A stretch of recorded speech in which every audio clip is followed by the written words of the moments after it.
Police have taken down an international cybercrime gang based in the UK that had been offering a service to criminals which allowed them to steal from victims using fraudulent text messages, with 37 people worldwide now having been arrested, 24 of which in Britain.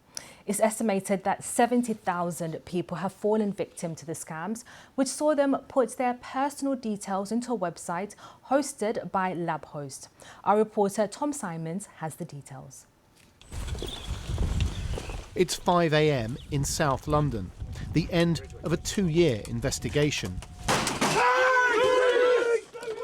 This was one of a series of coordinated raids targeting cybercrime in 17 countries, masterminded from the UK. One man was arrested here and 23 others around the UK.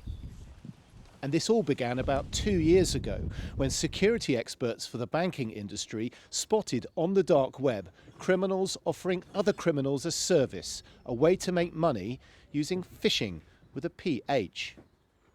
LabHost provided the technology and training for other criminals to carry out phishing attacks, sending fraudulent text messages to get people to hand over their personal data. The police say there were an estimated 70,000 victims in the UK, bombarded with messages linking to 47 fake websites, usually seeming to be online payment or shopping services. 480,000 payment card numbers have been stolen and 64,000 PIN numbers. And if you thought only older or less technically savvy people get scammed, well, you'd be wrong. The victims in this case have been aged between about 25 and 45 predominantly. Pretty young then, So, like digital natives. Well, it's people who live their lives online, that perhaps do their banking online, that shop online.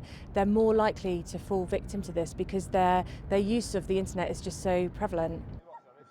As the arrests were taking place, including at Luton and Manchester airports, you have been identified as involved in LabHost. Police were also contacting 25,000 victims they've identified, giving details of how they'd been scammed and giving them advice.